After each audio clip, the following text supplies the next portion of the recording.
हाय दोस्तों। मेरा नाम है आदर्श और आप सबका स्वागत है मेरे YouTube चैनल पे जिसका नाम है आर्ट ऑफ वेडिंग। हम इस चैनल पे वेडिंग फोटोग्राफी और वीडियोग्राफी के बारे में बात करते हैं और आज का टॉपिक है wedding photography as a career. ये वीडियो आज का वीडियो उन लोगों के लिए होगा जो इस लाइन में नए हैं, जो इस लाइन में हैं पर स्ट्रगल कर रहे हैं और जो इस लाइन को आना चाहते हैं। Wedding photography as a career के इस वीडियो में 5 टॉपिक्स के ऊपर बात करेंगे जो मेनली है how to start working in this line. Second है how to improve your self in this line. Third है how to persist in this line, मतलब अगर आप आ भी गए तो इस लाइन में कैसे टिकना है। Fourth point, how to pitch a quotation to your clients. And fifth है what's the average salary or average income you can get in this line for your future। तो इस 5 पॉइंट्स पे हम आज बात करेंगे। पहला पॉइंट है how to enter in this line, मतलब वेडिंग फोटोग्राफी बिजनेस में कैसे घुसना है और इस काम को कैसे करना है। तो इस काम में आने के मेनली तो दो जरिए हैं। पहला है एज ए फ्रीलांसर, मतलब कोई भी अगर सर्विस लेते हैं, मतलब कोई भी क्लाइंट से अगर काम लेते हैं तो आप उनके पास जाके अपना बताएंगे कि मैं एक फ्रीलांसर हूँ, मुझे फोटोग्राफी आता है या फिर वीडियोग्राफी आता है, मैं सिनेमैटिक वीडियोग्राफी करता हूँ, ट्रेडिशनल वीडियोग्राफी करता हूँ। ये सब बताने के बाद वो आपको काम देगा और आप उनके पास फिक्स नहीं रहोगे, आप अलग अलग सर्विस प्रोवाइडर के साथ बात कर सकते हो, मतलब काम कर सकते हो। तो उसको बोलते हैं फ्रीलांसिंग इस लाइन में। तो पहला वे है इस लाइन में आने के लिए फ्रीलांसिंग, मतलब आप हर जगह हर सर्विस प्रोवाइडर के पास काम कर सकते हैं, जो पहला है। दूसरा है to be a service provider, मतलब आप कुछ फ्रीलांसर्स को लेके ये सर्विस प्रोवाइड करें। सर्विस में क्या देंगे आप? फोटोग्राफी देंगे, एक पैकेज करके देंगे वेडिंग फोटोग्राफी का। उसमें होगा फोटोग्राफी, होगा वीडियोग्राफी, होगा एंड ड्रोन कवरेज रहेगा और उसके साथ सब डिलीवरेबल्स जो भी आपके एरिया में आपके स्टेट में देते हैं वो डिलीवरेबल्स वो एक पैकेज में रहता है। तो आपको मतलब एक वेडिंग के लिए मिनिमम तो 4 से 5 फोटोग्राफर्स वीडियोग्राफर्स तो चाहिए होंगे। तो उस हिसाब से आप एक सर्विस प्रोवाइडर हो गए और आपका काम होगा क्लाइंट को अपना मतलब क्लाइंट से काम लेना और यहाँ पे फ्रीलांसर्स को काम देना। फ्रीलांसर्स काम करेंगे और आप काम फिर क्लाइंट को डिलीवर करेंगे। और जो थर्ड वे है इस लाइन में एंटर करने के लिए वो है to join as an assistant. आप कोई भी फ्रीलांसर के साथ ज्वाइन कर सकते हो। अगर कोई आपको किसी का काम अच्छा लगे तो आप उनके साथ ज्वाइन कर सकते हो, उनसे काम सीख सकते हो। नहीं तो कोई सर्विस प्रोवाइडर के साथ जाके आप मतलब मंथली बेस्ड या फिर कॉन्ट्रेक्चुअल प्रोजेक्ट बेस्ड काम में जा सकते हो असिस्ट करने के लिए। तो अगर आप असिस्ट करके काम में एंटर करते हो तो आपको एक परफेक्ट एक्सपोजर मिलेगा, आपको रिस्क फ्री एनवायरनमेंट मिल जाएगा सीखने के लिए, क्योंकि आप फोटोग्राफर्स भी सीख रहे हो, वहां पे देख रहे हो क्लाइंट के साथ कैसे डीलिंग करना है और आप देख रहे हो कि सर्विस प्रोवाइडर कैसे इन सबको डील करता है विदाउट द रिस्क। मतलब कोई रिस्क नहीं रहेगा कि आपको डिलीवर करना है या फिर आपका अच्छा फोटो खींचाना है, ये रिस्क नहीं रहेगा आपके ऊपर और आप ये सब का काम सीख रहे हो। तो ये है थर्ड वे। अभी हम बात करेंगे सेकेंड पॉइंट के ऊपर जो है how to improve your self in this line, मतलब अपने आप को कैसे इंप्रूव करना है वेडिंग फोटोग्राफी के कैरियर में। इसका कोई सीधा सीधा जवाब नहीं है या फिर एक वन वे नहीं है। इम्प्रूव एक तो टाइम के ऊपर डिपेंड करता है, मतलब आप कितने टाइम से यहाँ पे काम कर रहे हो और दूसरा है कि आप कितने दिल से ये काम कर रहे हो। अगर कोई किसी आदमी का किसी क्लाइंट का अगर आप फोटोग्राफी कर रहे हो और आप उनको आपका काम अच्छा लगे तो ये एक बहुत बड़ी बात है अपने से, क्योंकि आपने उस चीज को मतलब उस फोटो को खींचाने के लिए ना उतना ही एफर्ट दिया हुआ है। और थर्ड है मतलब और थर्ड बीट है इस लाइन में कि आप किसको अपना रोल मॉडल चुन रहे हो। रोल मॉडल किसको कहते हैं? मतलब जिनका काम आप फॉलो करते हो। जिनका काम आपको अच्छा लगता है, मतलब जिनके काम से आप प्रभावित होते हो। तो आप किसको अपना रोल मॉडल मानते हो और वो कैसे काम करते हैं, इस चीज को आप अच्छे से अगर फॉलो करोगे तो इस लाइन में बहुत ही ज्यादा इंप्रूवमेंट आपको होगा। अभी हम बात करेंगे थर्ड पॉइंट के ऊपर, जो था how to persist in this line. इसका मतलब है कि अगर आप इस लाइन में आ गए तो इसमें परसिस्ट कैसे करना है। देखिए, वेडिंग फोटोग्राफी के अंदर अगर आप काम करते हो और आपने किसी का काम ले लिया है और आपने किसी को उनके मतलब एक्सपेक्टेशन के हिसाब से काम डिलीवर नहीं किए, या फिर जो भी आपने बोला था डिलीवर करने के लिए उतना भी डिलीवर नहीं किया, या फिर किसी का डाटा, मतलब आप फ्रीलांसर हो या फिर सर्विस प्रोवाइडर हो, अगर किसी का डेटा आपसे गुम हो जाता है, मतलब डिलीट हो जाता है या फिर कॉपी नहीं हुआ होगा, ऐसे भी सिनेरियोज हुए हैं, कोई कोई मेमोरी कार्ड गुम हो जाता है, मतलब मिलता नहीं, कहीं खो जाता है, तो ये सिनेरियोज में ना आपको बहुत रिस्क आ जाता है। और ऐसे अगर आप केयरलेसली आपके मतलब इस करियर में आप अपने से ऐसे केयरलेसली बिहेव करेंगे तो इस लाइन में परसिस्ट करना आपके लिए थोड़ा कठिन हो जाएगा।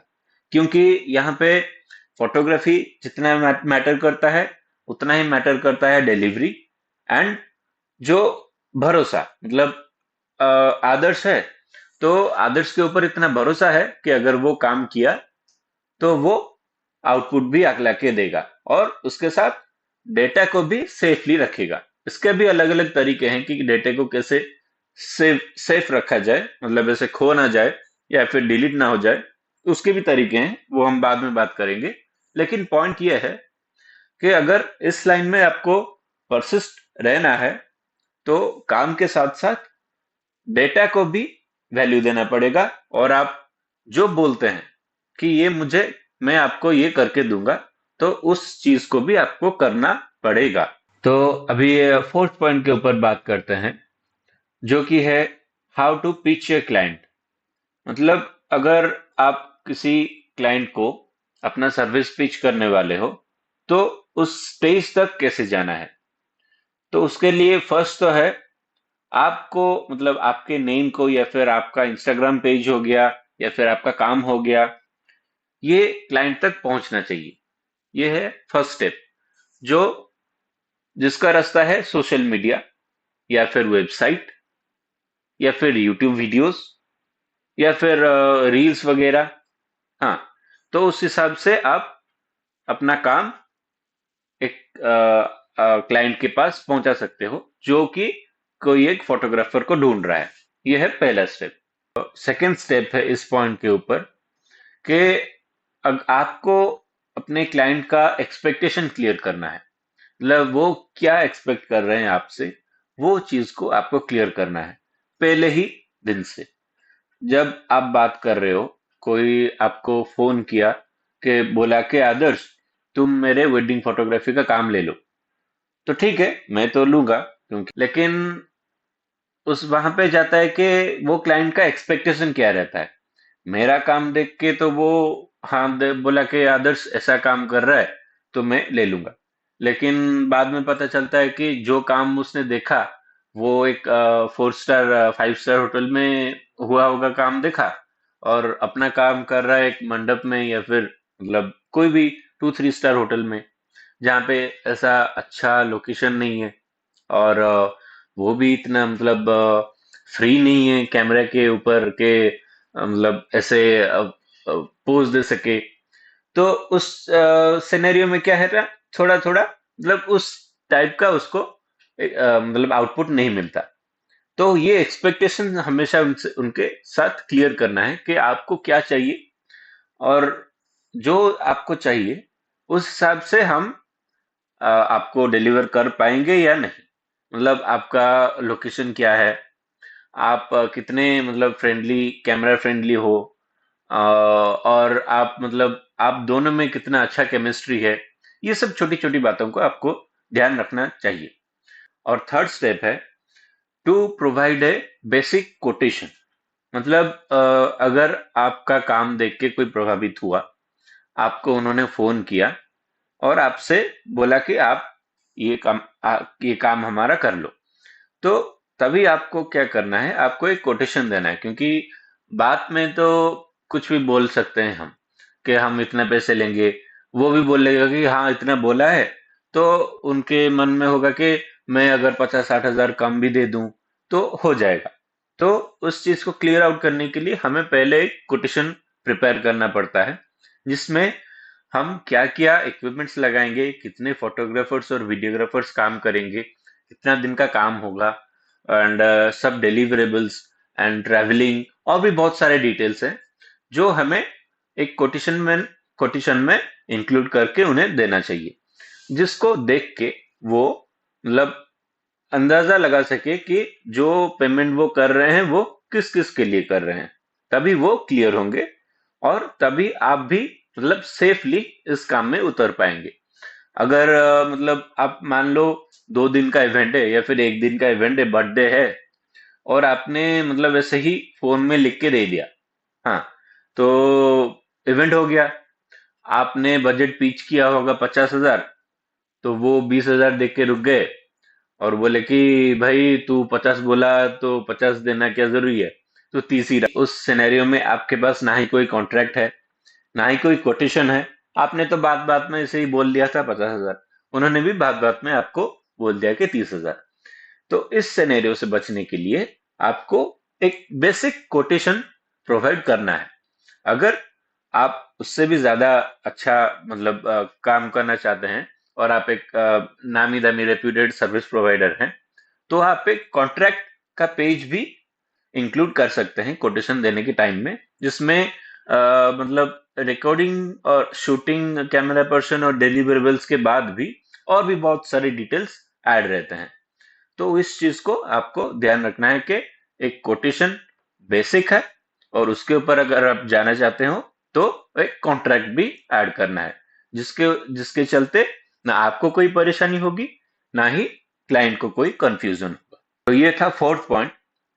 अभी हम आते हैं फिफ्थ पॉइंट के ऊपर, जो कि सबसे इंपॉर्टेंट टॉपिक है, और मुझे लगता है कि आप में से हर कोई इस पॉइंट के लिए वेट कर रहे थे, जो कि है कितना आपको इनकम आएगा इस लाइन में, मतलब हाउ मच मनी और salary you can expect in this line for your future. ये बहुत ही इंटरेस्टिंग पॉइंट है, तो ध्यान से सुनिएगा। इस पॉइंट के ऊपर जाने से पहले मैं अपने पास्ट के बारे में एक मिनट का कुछ बता देना चाहता हूँ कि मैंने इस लाइन में आने से पहले, वेडिंग फोटोग्राफी में आने से पहले, एज एन असिस्टेंट डायरेक्टर मैंने एक सीरियल में काम किया था।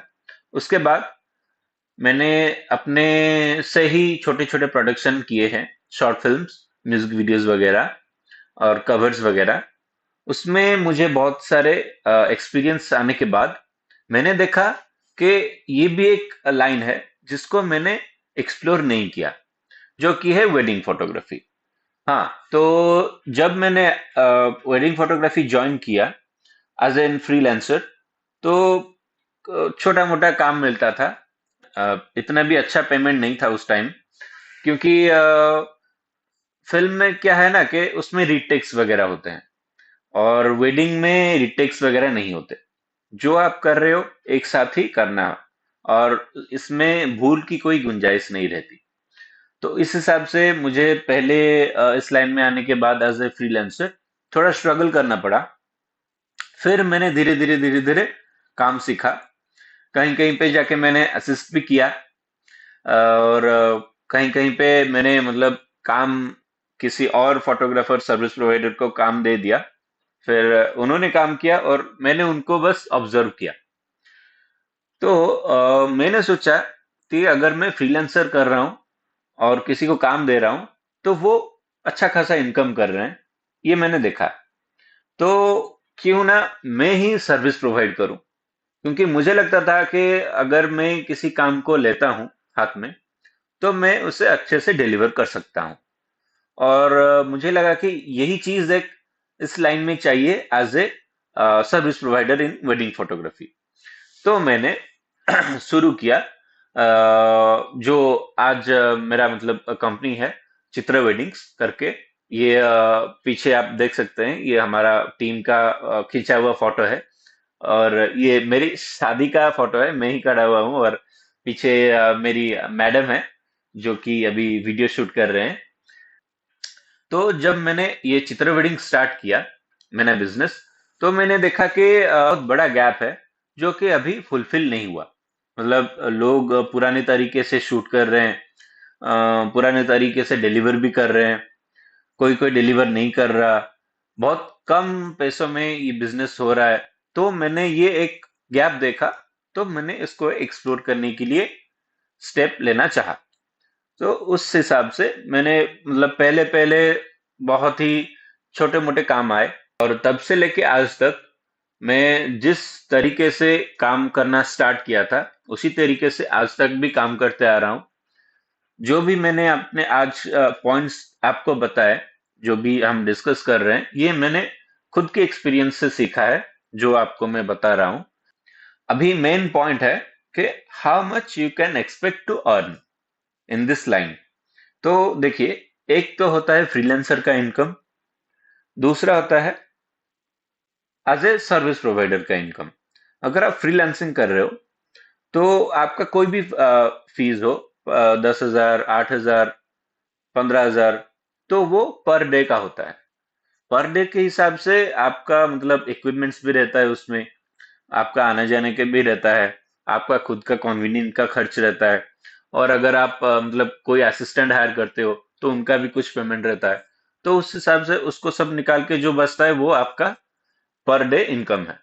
और इस लाइन में ऐसा है कि हर दिन काम नहीं रहता। ये सीजनल बेस्ड है, क्योंकि शादी एक सीजनल टाइम में होता है। मतलब हमारे इंडिया में तिथि निकालने के बाद ही, मतलब अगर एक अच्छा तारीख निकलता है तभी शादी होता है। तो आप जितने दिन काम करें उस हिसाब से आपको पर डे का इनकम आएगा। यह है पहला पॉइंट। दूसरा तरीका यह है, जैसे कि मैं काम करता हूँ एज ए सर्विस प्रोवाइडर। मतलब मैं क्या करता हूँ, मैं अपना काम सोशल मीडिया में पिच करता हूँ। जिनको मेरा काम अच्छा लगता है वो मुझे कांटेक्ट करते हैं, फिर मैं उनको एक कोटेशन प्रोवाइड करता हूँ। और अगर उनका बजट मेरे कोटेशन के बजट के हिसाब से जाता है तो वो मुझे काम फाइनलाइज करके देते हैं।